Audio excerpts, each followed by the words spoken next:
Selamat pagi anak-anak Nobel semuanya, terutama untuk kelas 4 ya.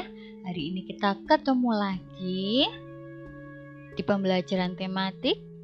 Kita sudah masuk di tema 4H, daerah tempat tinggalku. Di subtema 2, keunikan daerah tempat tinggalku. Hari ini kita akan belajar pembelajaran 5 dan 6. Oke, siapkan buku tema kalian 4H ya.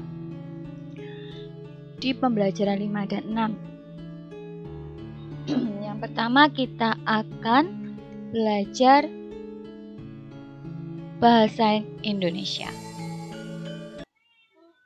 Menyebutkan tokoh protagonis dan antagonis dalam teks fiksi. Setiap cerita memiliki alur, latar, dan tokoh yang berbeda-beda. Ketiga hal tersebut membuat cerita menjadi enak dibaca. Alur cerita memengaruhi panjang pendeknya sebuah cerita. Latar menggambarkan lokasi dan waktu cerita tersebut. Sementara itu, kamu juga dapat mengetahui sifat para tokoh melalui kalimat-kalimat dalam cerita tersebut. Selain cerita fiksi, cerita rakyat juga memiliki tokoh. Cerita rakyat biasanya disebut legenda. Tokoh dalam cerita rakyat terdiri dari tokoh antagonis dan tokoh protagonis. Kamu dapat mengetahui nama dan sifat para tokoh setelah membaca cerita dengan saksama. Menjelaskan hasil identifikasi jenis dan tokoh-tokoh dalam teks fiksi atau fabel. Fabel merupakan cerita fiksi yang tokoh utamanya adalah hewan yang mampu berbicara dan bertingkah seperti manusia. Dalam fabel, sifat-sifat manusia digambarkan oleh sifat-sifat hewan tertentu. Fabel memiliki jalan cerita yang sama seperti kehidupan manusia.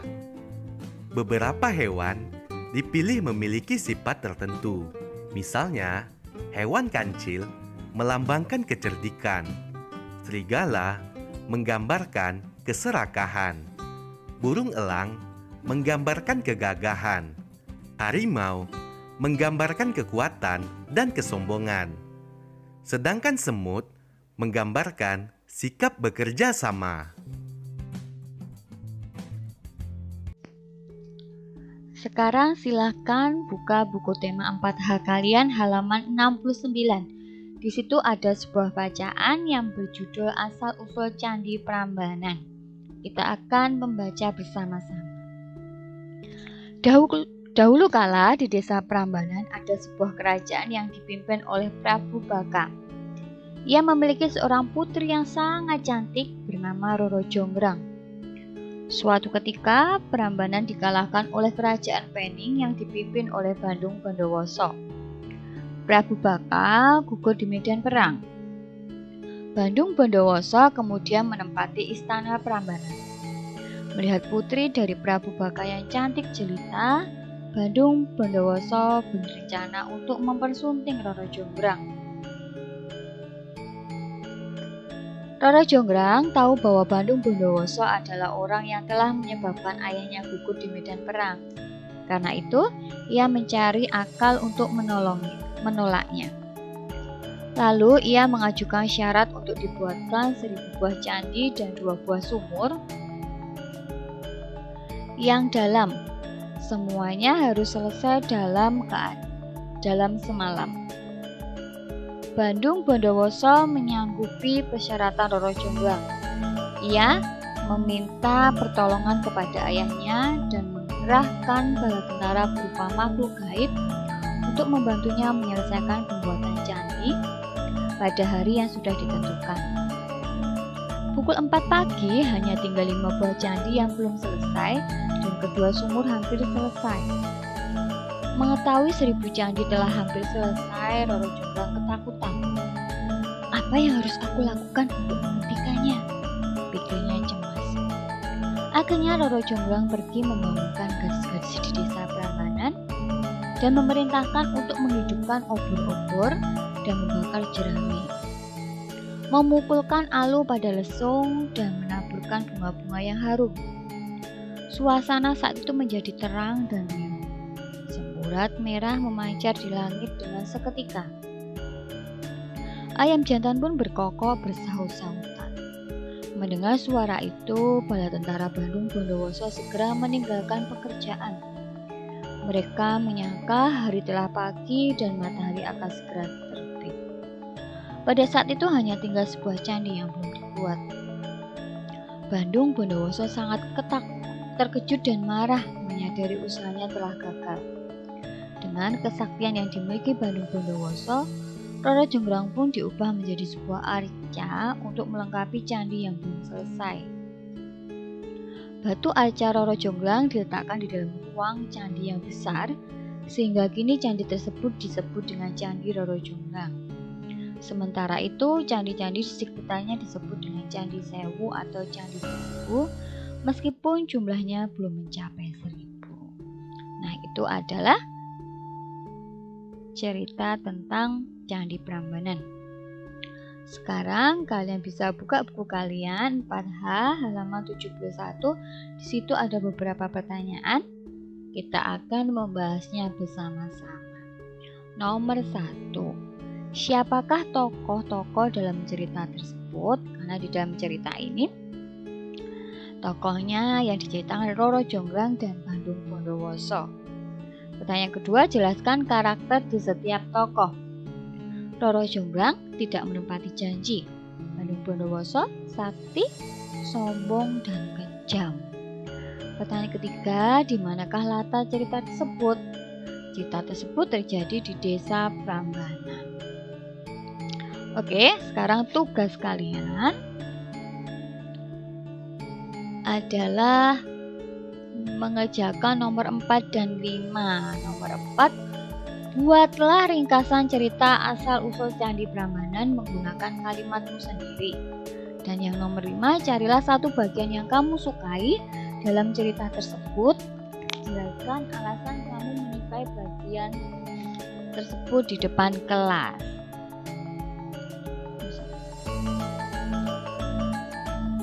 Oke, selanjutnya kita akan belajar PPKN. Menjelaskan keragaman kegemaran teman sekelas.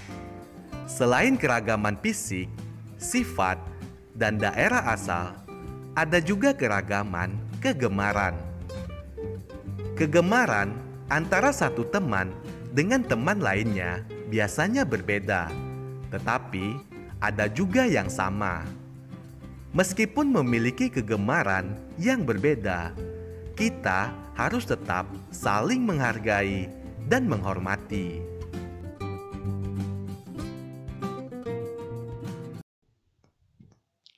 Oke, yang terakhir kita masuk ke pelajaran SBDP.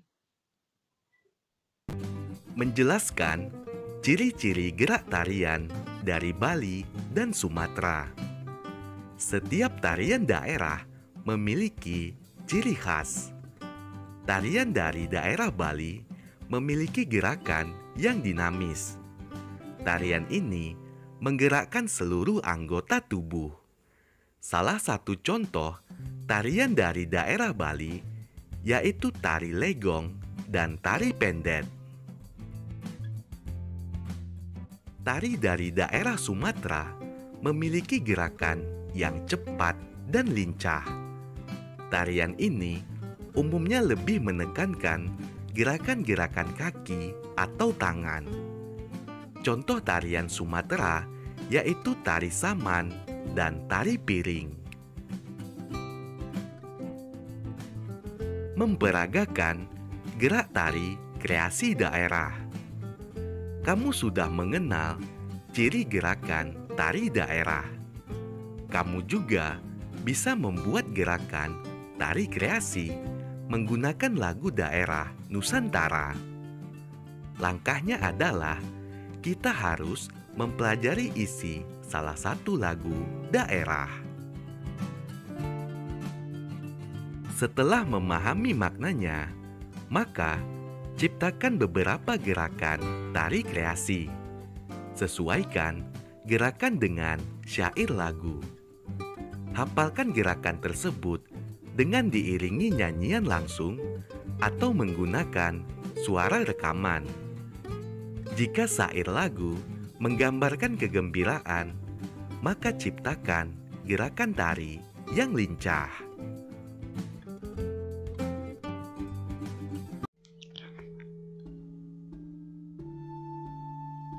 Senda tari adalah cerita yang disajikan dalam bentuk tarian tanpa adanya dialog dan diiringi oleh musik.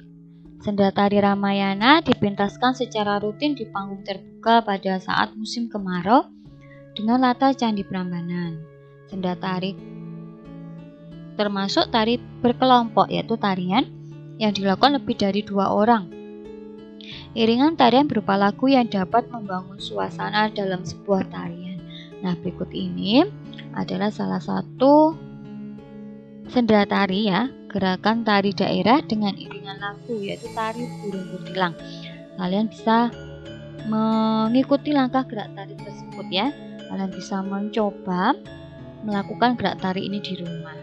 Tari burung kutilang yang pertama, gerakan ujung selendang ke atas dan ke bawah, kaki berjinjit dan kepala menengok ke kiri dan ke kanan. Lakukan sampai hitungan ke-8. Oke, kemudian yang 2, gerakan tangan ke depan dan ke belakang. Kaki tidak lagi berjinjit, posisi kaki agak menekuk, kepala menengok ke kanan dan ke kiri. Lakukan sampai hitungan ke-8. Yang ketiga, letakkan tangan ke pinggang, kepala mengangkat dan menunduk. Lakukan hitungan ke-4. Yang keempat, kelompok tari membentuk lingkaran, kaki berjinjit, gunakan tangan kiri sebagai pusatnya. Tangan kanan digerakkan naik turun seraya memegang ujung selendang.